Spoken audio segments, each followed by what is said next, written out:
उत्तराखंड के उत्तरकाशी में सिलक्यारा टनल हादसे को 50 घंटे से ज्यादा वक्त हो चुके हैं, लेकिन अब भी 40 मजदूरों की जान टनल के अंदर फंसी हुई है।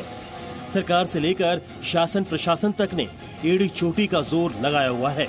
अब सुरंग में स्टील की पाइप के सहारे मजदूरों को निकालने की तैयारी की जा रही है। सारी मशीन मौके पर पहुंच चुकी है, पाइप को अंदर डाला जा रहा है। हादसे के 3 दिन बाद सबसे बड़ी गनीमत यह है कि सभी मजदूर सुरक्षित हैं। उनसे लगातार संपर्क हो रहा है, वॉकी टॉकी से बातचीत की जा रही है, मजदूरों तक ऑक्सीजन पहुंचाई जा रही है। रेस्क्यू ऑपरेशन के लिए मशीनों के जरिए मलबा हटाने का काम किया जा रहा है। हादसे को 3 दिन हो चुके हैं। मलबा हटाने के लिए तैनात एनडीआरएफ और एसडीआरएफ समेत तमाम एजेंसियों के जवान मौके पर युद्ध स्तर पर काम में जुटे हुए हैं। जी न्यूज की टीम भी मौके पर मौजूद है और राहत और बचाव कार्य की जानकारी अपने दर्शकों तक पहुंचा रही है। श्रमिकों तक किस तरह से ऑक्सीजन की सप्लाई हो रही है, यह आपको दिखाते हैं कि सबसे पहले की ये देखिए, ये ऑक्सीजन का पूरा ये सिस्टम है। यहाँ से उन तक ऑक्सीजन को भेजने के लिए पूरी ये मशीन लगी हुई है, जहाँ से ऑक्सीजन की सप्लाई जा रही है। आप इसको देखिए, ग्राउंड जीरो से कैसे ऑक्सीजन की सप्लाई होती है उसको आप देख सकते हैं। ये पाइप के थ्रू पूरी ऑक्सीजन की सप्लाई उन मजदूरों तक हो रही है। और ये जंग लगी जरूर आपको यहाँ पर पाइप दिखेगी, लेकिन आप टनल के अंदर में अगर देखेंगे तो इसी तरह से पूरी पाइपलाइन काफी दूर तक आपको नजर आएगी। और आप यहाँ देख सकते हैं कि ये जो पाइपलाइन है ये लाइफ लाइन का काम कर रही है। मुख्यमंत्री पुष्कर धामी का कहना है कि जो मजदूर फंसे हुए हैं उनके परिवारों से वो संपर्क में हैं। धामी के मुताबिक पाइप के जरिए मजदूरों तक खाना और ऑक्सीजन पहुंचाया गया है। इस घटना को नजदीक से देख रहे हैं और मैं स्वयं वहां गया भी था।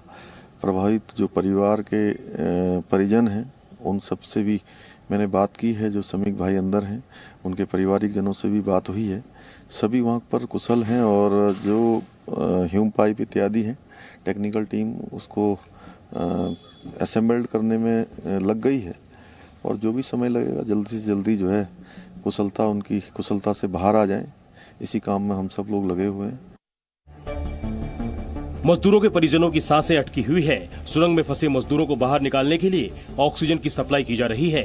बड़ी मशीनों के जरिए ऑक्सीजन भेजा जा रहा है ताकि मजदूरों को किसी तरह से सांस लेने में कोई परेशानी ना हो पाए। लगातार ऑक्सीजन मशीन को चलाया जा रहा है। परिजन भी बेहाल हैं, लेकिन उन्हें भरोसा है कि सभी मजदूर टनल से बाहर आ जाएंगे। सवेरे यहाँ आए तो हमने इनको बोला था कि भाई हम कोटद्वार से आए, हमसे अपने भाई से बात करनी है। इन्होंने पहले तो मना कर दिया था। हमने जब उन्होंने बोला जब इनसे बात हुई तभी हम खाना खाएंगे। तो जो लड़का है हमारा भाई है, वो यहाँ का मजदूरों का सुपरवाइजर, ये बहुत ईमानदार, बहुत कर्मठ है। यहाँ के जितने भी हमें सब पता करते सब उसको जानते हैं। इन्होंने बहुत मिलनसार है, बहुत मेरा। और सबकी जितने भी मजदूर अंदर है वो सबका हौसला अफजाई करके उनको सांत्वना दे रहा है कि तुम चिंता मत करो भाई, जब हम तुम्हारे साथ हैं तुम्हारे साथ कुछ नहीं होगा। सुरंग में मजदूरों तक पहुंचने के लिए कई प्लानिंग तैयार की गई है। ड्रिल करके मजदूरों तक पाइप पहुंचाने की कोशिश की जाएगी। आसपास की जगहों पर पाइप को बिछाया जा रहा है। यहाँ पर पाइप को लाया गया है। आज ऑपरेशन की रणनीति में काफी बदलाव है, काफी कुछ बदलाव किया गया है। और ड्रिल करके उस सभी जो मलबा पड़ा है उसमें इस पाइप को ड्रिल के जरिए लगाया जाएगा और सभी जो 40 मजदूर हैं उनको इसी पाइप के जरिए निकालने के लिए एक नई कोशिश, एक नई मुहिम होगी। ग्राउंड जीरो से सबसे पहले, सबसे सटीक और सबसे बेहतर जो यहाँ का अपडेट है वो आप तक पहुँचा रहे हैं और आपको बता रहे हैं कि आज पाइप के जरिए मजदूरों को निकाला जा सकता है। उस प्लान पर काम किया जा रहा है, ये प्लान बी है। सिलक्यारा में टनल के अंदर हुए हादसे की जांच के लिए प्रशासन ने 6 सदस्यीय जांच कमेटी भी बना दी है, जिसमें भूवैज्ञानिक समेत कई विशेषज्ञ शामिल हैं। जांच समिति टनल के अंदर और बाहर के इलाकों का भी जायजा लेगी। उत्तरकाशी में हुए टनल हादसे में 40 मजदूर जिंदगी और मौत की जंग लड़ रहे हैं। 40 मजदूरों को बचाने के लिए रेस्क्यू ऑपरेशन भी जारी है। सबसे पहले आपको ये बताते हैं कि दरअसल ये हादसा कब और कैसे हुआ।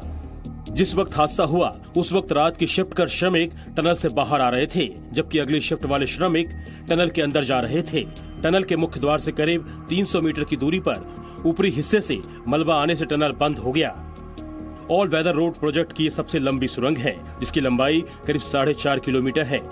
ये डबल लेन सुरंग है, इसका करीब 4 किलोमीटर निर्माण हो गया है। सुरंग के निर्माण में मजदूर दिन रात जुटे रहते हैं, लेकिन जिस तरह यह हादसा हुआ उससे कई सवाल भी खड़े हुए हैं। बहरहाल सुरंग में फंसे मजदूरों को बाहर निकालने की कोशिशें जारी है। राम अनुज और सुरेंद्र डसीला के साथ ब्यूरो रिपोर्ट, जी मीडिया।